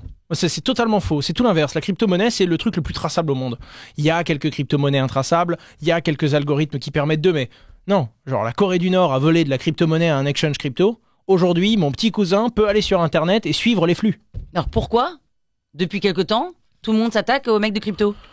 Parce qu'ils ont de l'argent. Alors mais... pour moi, il y a 3 choses. Premièrement, c'est un manque d'éducation. Les gens comprennent pas du tout comment ça marche. Ok. Deuxièmement, il y a beaucoup de gens en crypto qui s'exposent trop sur Internet en mode « Ah, vous avez vu mon compte on voit carrément mon adresse, vous avez vu mes millions ?» À un moment, tu... Oui, mais comme on peut tracer, de toute façon, ça changera rien si je te les vole. Non, très clairement. Ah non, ça c'est sûr. Mais quand tu réfléchis pas trop, tu peux avoir le tilt quand même. Et pour terminer, si tu es très rapide, et je parle pas de montants qui sont colossaux, tu peux quand même réussir à, même si on peut la tracer, cette crypto-monnaie, tu peux réussir à la voler. Il y a quelques pays dans lesquels ils s'en foutront de l'origine des fonds. Même si globalement ce sera pas en Europe et ce sera probablement pas aux États-Unis non plus, quoi. Donc il y a un moyen quand même. Le blanchiment d'argent existe dans tous les domaines, donc il y en a également en crypto.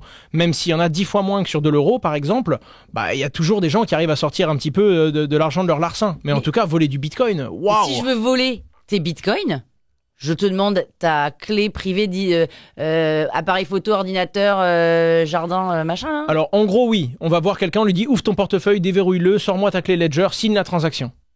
Genre envoie ton argent ailleurs, sur mon adresse à moi, quoi. Ouais. Par contre moi j'arrive dans un truc où je dois demander la signature de... Moi j'ai un multisig, c'est-à-dire que quand je veux envoyer une transaction, si elle dépasse un montant, genre ça doit être un montant de paiement journalier, donc 2 ou 3 000 balles, tout de suite c'est une opération financière. C'est plus moi qui paye un truc. D'accord. Donc là, opération financière, c'est 2 autres signatures avec 2 personnes externes. Une personne d'astreinte sur une de nos entreprises et une personne de mon cercle perso, qui est pas connue. Ces personnes-là, si elles voient un moment, c'est des personnes qui sont assez souvent disponibles pour, si elles voient que c'est un montant qui est anormal, soit elles le demandent à upscale la transaction, soit il y a d'autres multisigs. Et à ce moment-là, j'ai une personne qui va m'appeler en fonction du montant, qui va me demander de passer un moment avec moi, on va parler au téléphone, ou alors en visio, pour être sûr que je suis pas sous la contrainte. Et au-dessus d'un certain montant, quel que soit le montant, quelle que soit ma bonne volonté, la bonne foi, l'urgence d'eux, il y a un délai de plusieurs jours. C'est ce qui s'est passé avec Ledger? Parce qu'il a dû appeler son... Non, c'est pas ça l'histoire? Il devait appeler pour... on sait pas trop. Je préfère pas donner de détails sur... Mais du coup, la personne perso, là, t'as dit une personne... Oui. Machin... Comment tu l'as choisi? Quelqu'un qui connaît bien mon domaine, qui risque rien, parce que à chaque fois, ces personnes-là, individuellement, elles peuvent rien faire. C'est de la multisignature, donc on a besoin d'être tous OK pour. Moi, je peux initier la transaction, eux, ils ne peuvent que valider ou invalider un flux. Mais il faut qu'ils soient un peu au taquet. Oui, mais j'en ai plein des gens au taquet techno autour de moi. Vraiment. Mais c'est quelqu'un de confiance partie. Comment tu l'as choisi? Ensuite, je peux faire un bundle. J'ai mis plusieurs personnes là-dedans. S'il y en a une qui est pas dispo, je peux avoir quelqu'un d'autre. Il me faut juste 2 autres signatures dans mon bundle, par exemple. Et je l'ai choisi quelqu'un qui est pas assez proche de moi. Parce que sinon, de base, les parents, frères, etc.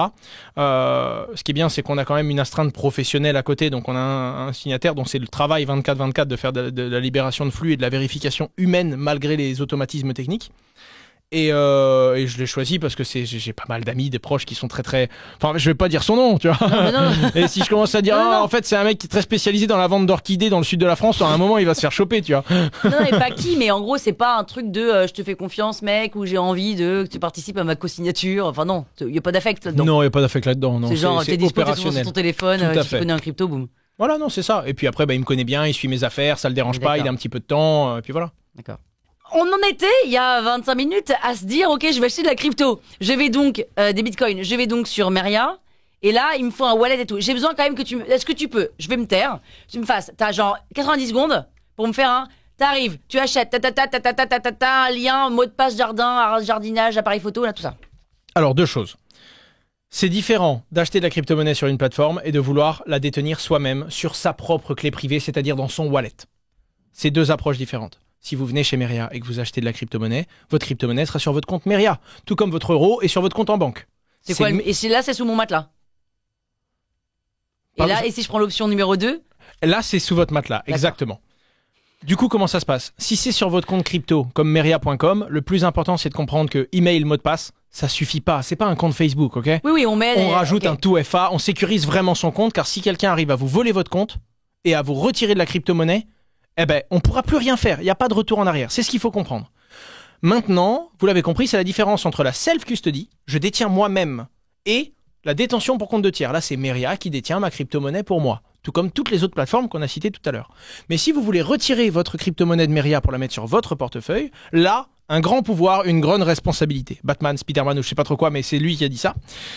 Et le truc, c'est, quand vous allez ouvrir votre compte sur la blockchain, je dis ouvrir un compte, mais c'est ouvrir une adresse en fait. La blockchain va vous donner... Sur Meria non, là c'est sur la blockchain. Là c'est vous-même, dans votre wallet, personnellement, pour pouvoir retirer de Meria. Ah non, mais attends, donc je peux pas tout mettre sur Meria là. Oui, vous pouvez. Tout à fait. Pourquoi tu me vois d'un coup Parce que j'estime que vous êtes très nombreux à nous écouter. Non, les gens peuvent laisser tout sur Meria. Attends, si je veux un truc hyper simple, ouais. Est-ce que je vais sur Meria, je peux aller sur Meria.com? Un truc hyper simple, oui. Je vais sur Meria.com, acheter des... j'ai 5000 €, je veux des bitcoins, enfin, je veux de l'argent là. Ouais. Et l'argent peut rester sur le compte Meria, le sécuriser, il n'y a aucun souci. Et je veux moi-même jouer. Oui, achat, vente, échange contre toutes les autres crypto-monnaies. Et après, je mets, ok, j'ai gagné 50 000 €, je suis trop contente en 3 jours. Échange euros, virement directement par une banque française sur votre compte courant, il n'y a aucun souci. Et comment tu te rémunères? On prend des commissions. Combien? Alors, soit des commissions d'entrée, mais c'est sur les commissions sur les frais d'achat, frais de vente, mais surtout, on va prendre une commission sur les intérêts qu'on génère. Nous, notre métier, c'est vraiment de faire travailler le portefeuille. Sur les mandats, ça va dépendre du mandat, du volume.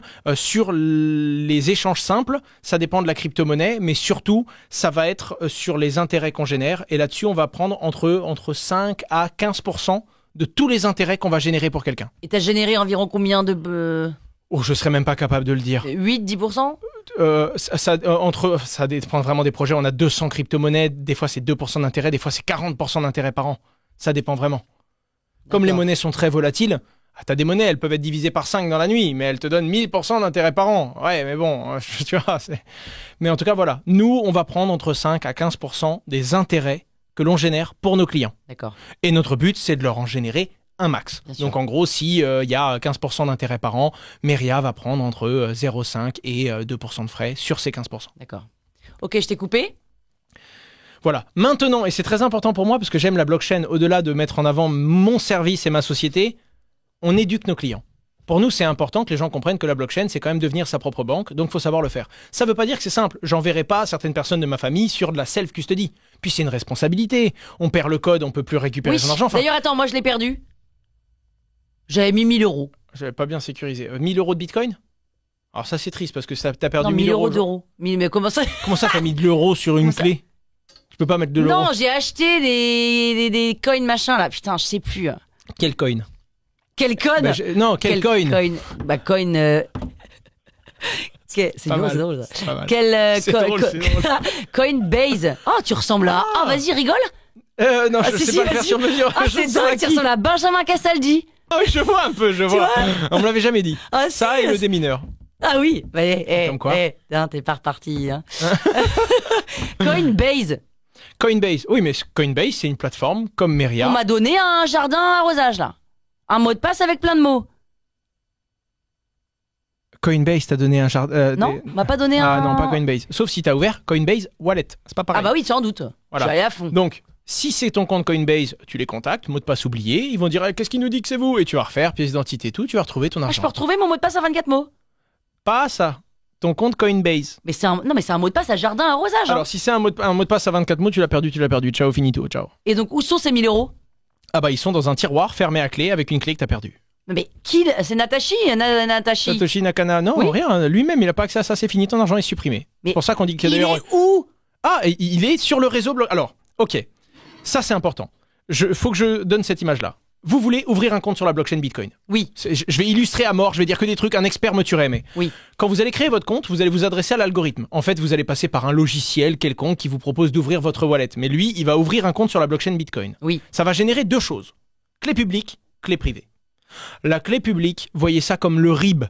En fait, c'est l'adresse qui permet de créer plein de RIB. Mais en gros, c'est l'adresse que vous donnez à quelqu'un pour qu'il vous envoie de la crypto et que ça arrive sur votre compte à vous. Ok. Ensuite, quand vous voulez dépenser de l'argent, la blockchain, elle vous connaît pas. C'est un algorithme. Elle va vous dire, ok, tu veux dépenser de l'argent de la clé publique numéro 34, je veux que tu me montres la clé privée numéro 34. Okay. Si tu n'as pas le mot de passe qui va avec le RIB, je laisse pas partir de l'argent. Okay. C'est pour ça que c'est aussi dangereux de se faire voler sa clé privée, parce que si quelqu'un vous le vole, il est tout aussi propriétaire que vous.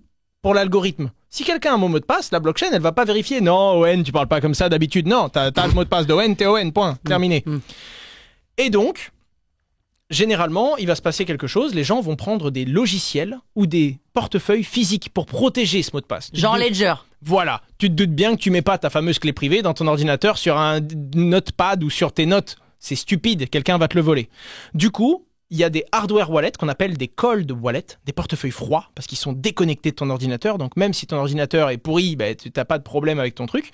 Et en gros, ce cold wallet, il va protéger ta clé privée par un mot de passe supplémentaire. Ben, on a ras-le-bol des mots de passe déjà qu'on s'en sort pas avec nos Gmail. Mais justement, t'as pas à gérer ta clé privée, t'y penses plus. Ton mot de passe, ça peut être 32, 24, 28, 2. Tu t'en fiches.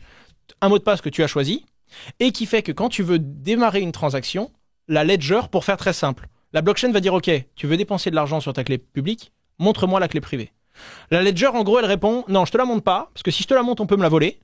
Mais ce que je te propose, c'est que tu m'envoies une énigme que seule la personne qui ait cette clé privée peut résoudre. Tu déverrouilles l'énigme, tu renvoies à la blockchain, t'as prouvé à la blockchain que tu l'as sans lui montrer. L'énigme, c'est lui qui l'invente ou c'est toi qui as dit j'aimerais que ce soit l'énigme que tu vas me poser? C'est très simple, c'est un truc que tu peux déchiffrer avec ta clé privée. Tu sais, c'est des trucs cryptographiques, donc c'est simple. C'est pas quel est ton animal domestique et le prénom de ton animal domestique. Absolument pas. C'est vraiment un truc en mode, c'est un code en mode, seule la personne qui peut déchiffrer ça peut prouver sa propriété. Et du coup, voilà, ta clé privée n'est jamais sortie. Et toi, tu as un dispositif physique que tu as connecté à ton ordinateur. Même s'il est infecté, ta clé privée n'est pas sortie. Tu valides ta transaction en disant j'ai signé, là, ta crypto part. C'est une forme de clé USB de génie, quoi. Ça ressemble à une clé USB. Il y a plein de formes différentes. Il y a des cartes, les cartes Tengem, il y a plein de portefeuilles. Mais donc ça ne me dit pas où sont mes 1000 euros. Ils sont dans la blockchain, toujours. Perdu.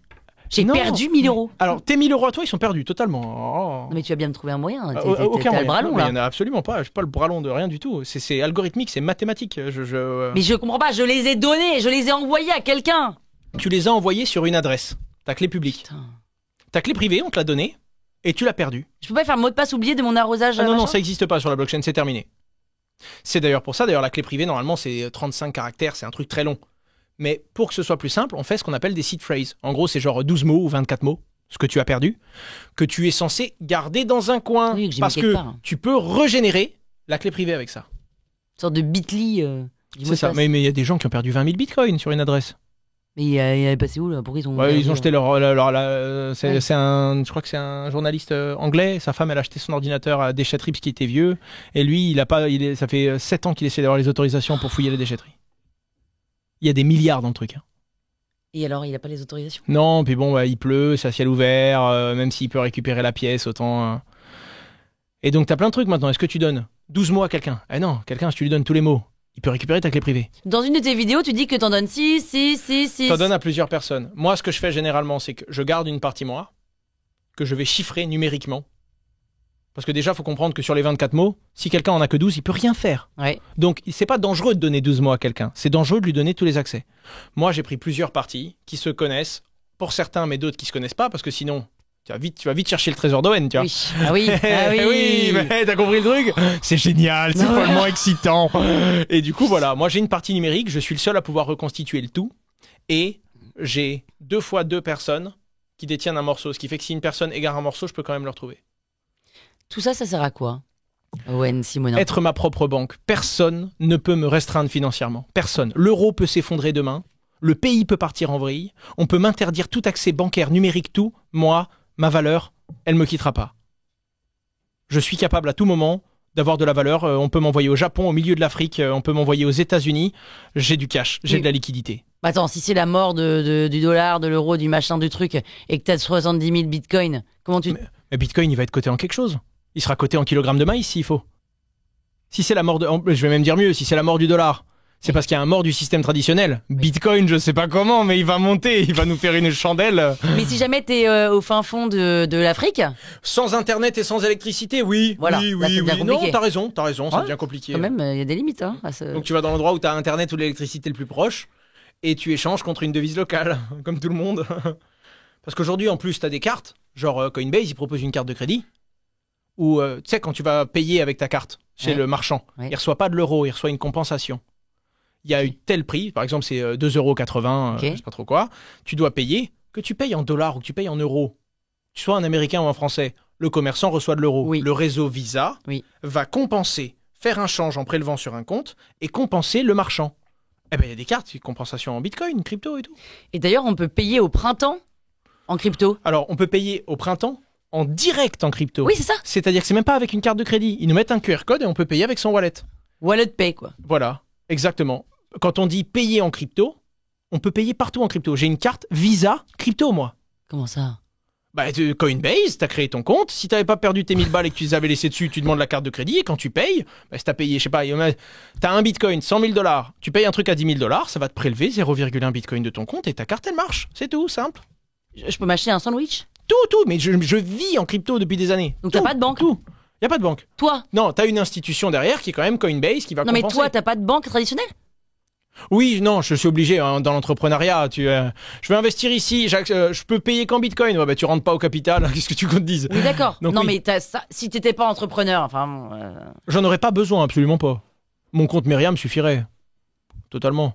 Et moi, j'aimerais même bien aller que dans des boîtes qui n'acceptent que le bitcoin directement. On me donne un QR code, tu fais ta transaction. C'est génial. Et tout l'argent que tu as sur ton compte Meria, Oui. tu peux décider de pas le faire jouer. Tu peux le mettre en stablecoin. Voilà. C'est des crypto-monnaies qui sont stables, adossées à de l'euro, à du dollar ou à Et c'est d'autres ce qu'il choses. faut, non? T'as le gramme d'or, t'as plein d'autres choses. Oui, oui. Toi, t'as une partie qui est pas du tout Une en. grosse partie même. Oui, et c'est avec ça que tu payes ton sandwich. C'est avec ça que tu payes ton sandwich. Mais bon, ça m'arrive de le payer avec du bitcoin, quoi. À partir du moment où je m'en fous et que le prix bouge, tout ce que la carte va me demander, c'est donne-moi un endroit où il y a quelque chose qui a de la valeur. Oui, hein. Elle va oui. piocher ce qu'il faut piocher. Hein. Mais tu peux pas faire de note de frais. Non, pas en France. Donc tu payes tes sandwichs, Owen Simonin, c'est bien. Je paye mes sandwichs. C'est quoi la différence avec le casino? Ça n'a rien à voir. Oui, d'accord. C'est- J'ai le droit de poser des questions cons. Hein. La crypto-monnaie étant particulièrement jeune, elle est particulièrement volatile. Oui. Sauf que si vous achetez une crypto-monnaie cet après-midi pour l'avoir montée demain matin, c'est très similaire à du casino. Vous allez Oui. faire un pile ou face. C'est con. Mais en fait, c'est un peu vrai aussi si vous achetez une action Tesla sur du très court terme.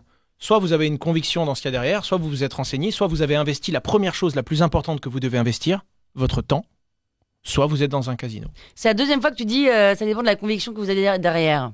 Et conviction de quoi? Que je veux gagner de l'argent? Non, Concrètement. moi par exemple, mes bitcoins, je les compte plus dans mon patrimoine. Je compte le nombre de bitcoins que j'ai. Ensuite, j'en ai jamais acheté autant, quantitativement. Genre, j'ai jamais mis autant d'euros pour avoir du bitcoin aujourd'hui, alors qu'il a jamais été aussi haut. Et pourquoi? Parce que je commence à comprendre réellement ce qui m'a manqué au début. Ce truc est incroyable. Ce truc est incroyable. J'ai envie d'en acheter plein. Waouh! Encore une fois, ceci n'est pas un conseil d'investissement et n'essayez même pas de me tenir responsable de vos pertes. Non, ce que je veux dire par là, c'est que c'est vraiment, j'achète des pièces, Bitstack, société française dans laquelle j'investis. J'adore ce qu'ils font. On connecte son compte, bancaire, et quand on va payer, ça arrondit toutes vos dépenses à l'euro du dessus et ça met 40 centimes en bitcoin, 30 centimes, 50 Génial, centimes. ça. C'est génial. C'est Enfin, génial. moi, aujourd'hui, quand je paye les 40 centimes, ça donne aux violences faites aux femmes. Ah, Voilà. c'est Voilà. pas beau ce que tu fais. Mais voilà, enfin. Non, mais c'est génial, ça. Tata. Non, mais d'ailleurs, non, mais d'ailleurs, c'est pas que ça. Enfin, en gros, maintenant, moi, j'arrondis à l'euro. Avant, je le faisais pas. Et une fois, j'ai vu, c'était arrondi à violence. Je dis, mais qu'est-ce qu'on a? Moi, j'ai du mal avec les associations. Ah, J'aime intéressant. bien donner des petites assos, des petits clubs, des petits trucs. Dès que c'est une grosse association, il y a tellement On eu se de demande où ça scandales. part. Déjà, on se demande où ça part. Et tu te rends compte, de toute façon, quand il y a beaucoup d'argent à un endroit, il y a un problème à un moment. Tout à fait. Mais je t'avoue que j'ai quand même pas le sentiment de donner énormément quand j'appuie juste sur le vert pour dire arrondir à l'euro. Donc ça me c'est- dérange pas. si ça alors va pour moi, il n'y vers a pas de une petite monnaie. À partir du moment où je décide de le donner, j'essaie que ça aille au bon endroit. grosse. C'est vrai. T'as raison. Peut-être que je veux plus arrondir. Et je vérifie quand même si on peut abattre 60% à la fin de l'année. Non, mais à un moment, voilà. Quitte Oh, pas sur toute étiquette sandwich. Non, bien sûr que non. Ouais. Non, je récupère même pas ça. Non, voilà. attendez, on a parlé des forces d'élite françaises tout à l'heure, mais il y a les vraies forces d'élite françaises, le fisc. Hein. Oui, c'est ça, oui, c'est ça. Depuis aussi longtemps que je m'en souvienne, depuis mes 9 ans, ils sont très proches de moi. Non, Mais, attends, mais quand tu fais du Ulule et tout, tu essayes de les récupérer? Non. mais non, quand même Mais pas. quand Mais tu ce que mets je veux 100 dire, balles, c'est 200 que balles. quand c'est des gens qui viennent me démarcher pour. Et d'ailleurs, j'ai trop de démarchages, je réponds même plus. Des fois, ça fait de la peine, mais tu sais, t'as un truc où Oui. tous les jours, t'as 25 propositions. Non, quand je commence à donner des montants qui sont Bien sûr, conséquents. bien sûr. Quand c'est conséquent, que ça va se chiffrer à quelques dizaines ou quelques Oui, oui, centaines, oui. évidemment, je vais abattre ça sur mon impôt, bien sûr. Oui. Non, ils ont créé quelque chose de vraiment extraordinaire et surtout, d'ailleurs, petite histoire. Ah. Bitcoin avec un gros B et Bitcoin avec un petit B. Il y a la grosse bite et la petite bite. On pourrait croire ça et c'est ce qui fait que les hommes ont autant de mal à comprendre. Pourquoi est-ce qu'ils sont... je savais qu'elle te plairait celle-là. Non, c'est dur parce que faut dissocier du coup la monnaie du réseau. Ethereum, c'est la blockchain Ethereum. L'Ether, c'est le coin qui s'échange à l'intérieur. C'est la monnaie. Ouais. D'ailleurs, on peut s'échanger d'autres choses sur Ethereum, de l'information ou d'autres crypto-monnaies. Un token, c'est une crypto-monnaie. Le coin, c'est la monnaie mère du réseau. Et le réseau n'a pas le même nom. Je donne un exemple. On crée le Bibrain sur la blockchain Ethereum. J'adore, on peut le faire ou pas? Oui, mais ne le fais pas, on va avoir des problèmes. Et puis si le truc baisse, ça va être notre... Oui, bah super, je vais avoir des problèmes. Non, mais imaginons qu'on est sur la blockchain Ether. Ça, pour les débutants, c'est vraiment très utile si vous vous lancez dans ce monde. Le réseau s'appelle Ethereum. C'est la blockchain. À l'intérieur, il y a deux types de monnaie. Une qui est l'Ether, la monnaie mère. Si tu fais n'importe quelle transaction, tu vas payer tes frais en Ether. Et toutes les autres coins qui sont créés par les gens dessus. Si je t'envoie du Bibrain, je vais payer mes 1,20€ de frais Ether. Voilà, c'est la différence entre un coin et un token. Le token, c'est tous les gens peuvent le créer. Le coin, il y en a un seul par réseau. Eh bien, Bitcoin, c'est très dur à comprendre. Pourquoi? Parce que le réseau s'appelle Bitcoin, c'est le réseau. Et les jetons, c'est les bitcoins. Et donc, pour un débutant, il comprend pas. Mais bon, quand ils ont créé ça à la base, ils étaient pas là à se dire, ouais, un jour, ça va être adopté par tout le monde, on va faire des trucs simples à comprendre. On peut rajouter Bitcoin Chain. Ouais, mais certains disent ça, la Bitcoin Chain, ou alors l'Omni-Chain, pour dire que c'est la chaîne de base, peu importe. Mais après, pareil, après, les gens disent Ethereum. Ouais, mais après, t'as pas que des tokens, t'as aussi des NFT. Donc, en fait, on va créer un format, c'est le format ERC20. C'est des termes compliqués, mais c'est compliqué quand on te l'a pas expliqué. C'est compliqué quand t'as pas eu quelqu'un qui t'a expliqué, voilà, le réseau, le jeton, et des fois, t'es là, t'as de l'argent sur ton compte, tu veux envoyer, on te dit que t'as pas assez d'argent, tu comprends pas. Bah non, t'as pas d'Ether, donc t'as pas de quoi payer les frais. Et donc, si tu payes pas les mineurs, personne va la mettre dans un bloc, ta transaction, hein. Elle va rester là où elle est, dans ton portefeuille, et tu enverras rien du tout. T'as pas d'Ether, mais c'est d'Ether. Pas mal, pas mal. Je suis pas sûr qu'il faille. Non, mais du coup, je comprends pourquoi t'es la seule à avoir vu des mineurs. Owen, Simonin, franchement, là, tu sais, quand tu fais ça, ça fait énormément de bruit dans les oreilles des auditeurs. C'est vrai. Et d'ailleurs, je me suis fait la réflexion en mode, faut pas que je tape sur la table, ils ont même mis de la mousse. Bah pourtant, tu l'as fait 15 fois au moins dans cette interview. Ça, par contre, on l'a déjà remarqué dans mes interviews. Hein. Il y a un mec qui a dit, putain, c'est super intéressant, mais il est insupportable. Il fait beaucoup de bruit, il est trop proche de son micro, des fois il s'éloigne, il parle vite, des fois il ralentit d'un coup et il tape sur la table. C'est insupportable. Mais en même temps, c'est le commentaire le plus liké de l'interview. C'est pas vrai. Ah, je suis insupportable. Hein. Je bouge tout le temps. Les gens, c'est le commentaire le plus liké de l'interview. Ouais. Après, il est très drôle. La façon dont il a été écrit le commentaire, j'ai like. Franchement, en vrai, c'était hilarant. Non, mais j'ai regardé l'interview moi-même, je me fatigue. Owen, t'es passionnant, t'es passionné, c'est un plaisir. Merci beaucoup. Tu donnes envie de se mettre dans la crypto. Bibrain. Voilà, ta phrase là. Ceci n'est pas un conseil, nanana. Mais, ça part en Bibrain, évidemment que ça existe, ça part en Bibrain. Je suis en mode avion. N'importe quoi, ça part en Bibrain, ça n'existe pas. Ah, si ça part en Bibrain, c'est validé. Joseph dit que oui. Owen Simonin, un grand merci. Moi, tout de suite là, dans la 2 minutes, je vais sur meria.com. Si tu veux, évidemment. Et tu sais ce que je ferai? Dis-moi. Parce que j'ai une telle confiance en toi. Dis-moi tout. Et tu vas me dire, non, surtout fais pas ça. Bah, je m'en fous, je le ferai quand même.